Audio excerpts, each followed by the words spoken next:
तो चलिए शुरू करते हैं। आयत को समझे। हम आपको इस वीडियो में बताएंगे कि आयत के प्रश्नों को किस प्रकार से हल किया जाता है। अब देखिए, इसमें एक हम चित्र बनाए हुए हैं, आप लोग ध्यान से समझ रहे होंगे। ये एक आयत का चित्र है, ठीक है।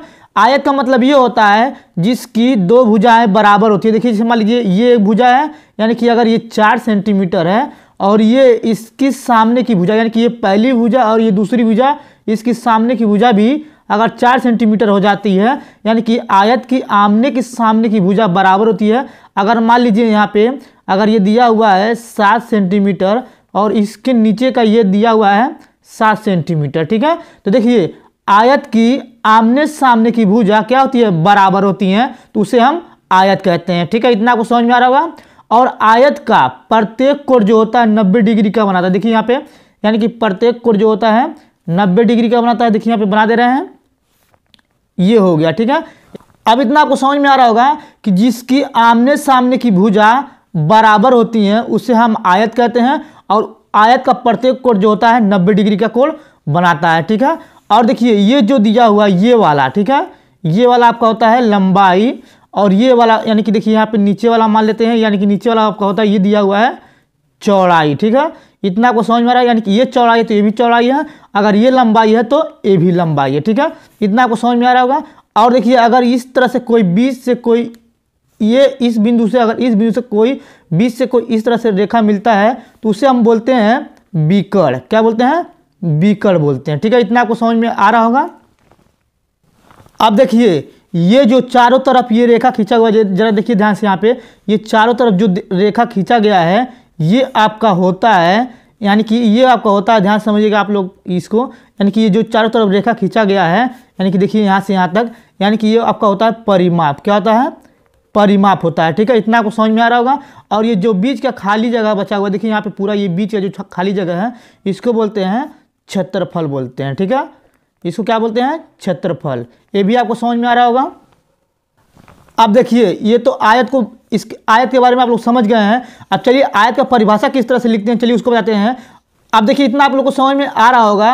अब क्या करते हैं, आयत का परिभाषा किस तरह से लिखते हैं। अगर किसी चित्र का दो भुजा, यानी कि आमने सामने की भुजा बराबर होती हैं, उसे हम क्या कहते हैं, आयत कहते हैं। और उसका प्रत्येक कोण जो होता है 90 डिग्री का कोण बनाता है, तो वह आयत होता है, ठीक है। यानी कि देखिए, यानी कि चारों को जोड़ लेंगे तो इसका पूरा कोण जो होगा, यानी कि पूरा कोण को जोड़ लेंगे तो 90 यानी कि 360 डिग्री का कोण बनाता है एक आयत, ठीक है। ये भी आपको समझ में आ रहा होगा। तो चलिए इसका सूत्र जो होता है, चलिए इसको दिखा देते हैं सूत्र को, तब उसके बाद प्रश्न को हल करके बताते हैं आप। अब देखिए यहाँ पे पहला सूत्र है, यानी कि आयत का क्षेत्रफल बराबर आपका होता है लंबाई गुणे चौड़ाई, ठीक है। ये पहला सूत्र हो गया, इसको आप लोग ध्यान से देखिएगा। दूसरा सूत्र आपका दिया हुआ है आयत का परिमाप, यानी कि 2 कोष्टक में लंबाई प्लस चौड़ाई, ये दूसरा सूत्र हो गया।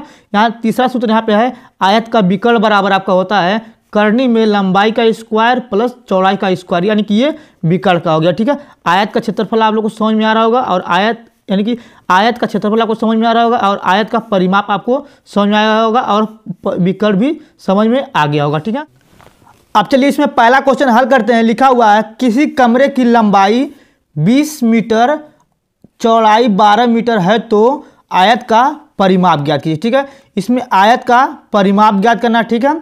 अब देखिए, कमरे की लंबाई, यानी कि कमरे की लंबाई जो है 20 मीटर दे दिया और चौड़ाई आपका 12 मीटर दे दिया है, ठीक है। तो चलिए पहले इसको लिख देते हैं, तब उसके बाद आगे बढ़ाते हैं। अब देखिए, इसमें देखिए आयत की लंबाई, यानी कि कमरे की लंबाई जो है, यानी कि आयत उसको बोलेंगे, यानी कि आयत की लंबाई आपका 20 मीटर दिए तो उसको लिख लिए हैं। फिर उसके बाद आयत की चौड़ाई, यानी देखिए चौड़ाई आपका दिया हुआ था 12 मीटर, तो इसको भी लिख लिए हैं। फिर कह रहा था आयत का परिमाप ज्ञात करना है, तो आयत का परिमाप ज्ञात करने के लिए क्या कहिए हैं, यहाँ पे क्वेश्चन मार्क लगा दिए हैं, ठीक है। अब देखिए, आयत का परिमाप बराबर जो सूत्र होता है 2 कोष्टक में लंबाई प्लस चौड़ाई, यानी कि L से लंबाई प्लस 6 से चौड़ाई हो गया, ठीक है। तो यहाँ पे लिख देंगे 2, और ये लंबाई कितना दिया आपका 20 मीटर दे 20 लिख देंगे, प्लस चौड़ाई देंगे आपका दिया 12 तो 12 लिख देंगे, ठीक है। इतना आपको समझ में आ रहा होगा। फिर क्या करते हैं, 2 लिख के, यानी कि यहाँ पे गुणा लगा देंगे, कोष्टक के बाहर गुणा होता है, इसको जोड़ के क्या करेंगे, गुणा कर देंगे, यानी कि आपका गुणा करने जोड़ने के बाद आपका आ जाएगा, यानी कि 2 3 यानी 32 आएगा। अब यहाँ पे गुणा कर देंगे तो आपका आ जाएगा 32 दूना 64, यानी कि 64 मीटर हो जाएगा, ठीक है। ये पहला नंबर क्वेश्चन समझ में आ गया होगा। चलिए दूसरा करते हैं। अब इसमें दूसरा नंबर सवाल दिया हुआ है, लिखा हुआ आयत का परिमाप, यानी कि परिमाप इसमें आयत का 50 मीटर दे दिया हुआ है, यानी कि 50 सेंटीमीटर दिया हुआ है।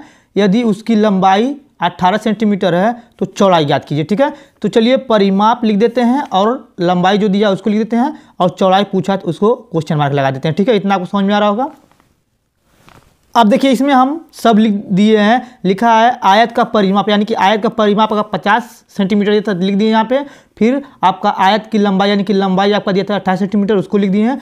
चौड़ाई पूछ रहा था, यानी कि चौड़ाई ज्ञात करना था, चौड़ाई यहाँ पे क्वेश्चन मार्क लगा दिए। ठीक है, फिर आयत का सूत्र होता है आयत का परिमाप बराबर 2 कोष्टक में लंबाई प्लस चौड़ाई होता है। ठीक है, तो आयत का परिमाप कितना दिया 50, यानी कि आयत के परिमाप की जगह 50 रखेंगे, यहाँ पे 2 लिख देंगे और यहाँ पे लंबाई की जगह आपका 18 दिया था तो 18 लिख देंगे, प्लस चौड़ाई नहीं, कुछ नहीं दिया तो कुछ, यानी कि यहाँ पे कुछ नहीं लिखेंगे। ठीक है, इतना कुछ समझना, यानी कि चौड़ाई बस लिख देंगे। ठीक है, अब यहाँ पे क्या करेंगे 50 लिख के क्या करेंगे 2 से गुणा कर देंगे तो 18 दूना आपका हो जाएगा 36, अब प्लस यहाँ पे हो जाएगा 2 गुणे चौड़ाई, क्योंकि एक बार 2 से इसमें गुणा करेंगे, एक बार 2 से इसमें गुणा करेंगे। ठीक है, इतना आपको समझ में आ रहा होगा। फिर क्या करते हैं 36 को इधर पक्षांतर कर देंगे तो हो जाएगा आपका 50 माइनस 36, यानी कि अगर 36 को इधर फेंकेंगे बराबर के इधर लाएंगे तो प्लस में रहेगा तो माइनस में आ जाएगा। ठीक है, और ये 2 गुणे चौड़ाई हो गया, इतना आपको समझ में आ रहा होगा। अब इसको घटाएंगे तो आपका बचेगा यानी कि 14 बचेगा। अब यहाँ पर लिखेंगे 2 गुणे चौड़ाई। ठीक है, इतना आपको समझ में। चलिए थोड़ा सा ऊपर कर देते हैं। अब देखिए 2 से इसमें भाग कर देंगे, यानी कि आपका हो जाएगा चौड़ाई बराबर यानी कि 14/2 हो जाएगा। अब इसको 2 से भाग कर देंगे तो आपका आ जाएगा चौड़ाई बराबर 7 आ जाएगा, यानी कि क्या दिया था आपका सेंटीमीटर में, तो सेंटीमीटर में लिख देंगे, यानी कि चौड़ाई 7 सेंटीमीटर आ गया। तो ये भी आपको समझ में आ रहा होगा। तो चलिए तीसरा क्वेश्चन करते हैं। आप देखिए यहाँ पे तीसरा नंबर पर लिखा हुआ एक आयताकार की आयत की लंबाई 18 सेंटीमीटर है। ठीक, यानी कि लंबाई आपका 18 सेंटीमीटर दिया और चौड़ाई उसका 10 सेंटीमीटर है, यानी कि लंबाई 18 सेंटीमीटर और चौड़ाई 10 सेंटीमीटर है। तो आयत का क्षेत्रफल ज्ञात कीजिए। ठीक है, तो चलिए जो दिया उसको पहले लिख देते हैं, तब उसके बाद आगे बढ़ाते हैं। अब देखिए इसमें तीसरा नंबर प्रश्न भी लिखेंगे पहले हल, और यहाँ पे दिया था आयत की लंबाई, यानी कि आयत की लंबाई दिया था 18 सेंटीमीटर लिख लिए हैं।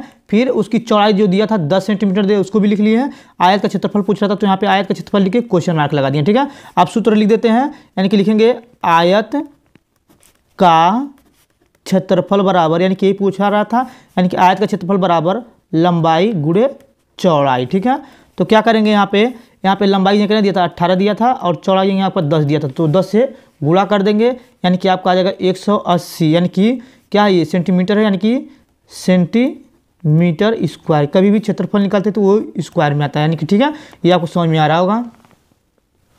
अगर ये पूरा वीडियो आपको समझ में आ गया होगा तो लाइक और कमेंट जरूर कर दीजिएगा। अगर आप लोग मेरे चैनल पर न्यू होंगे तो चैनल को सब्सक्राइब करना ना भूलिएगा। ठीक है, तो धन्यवाद।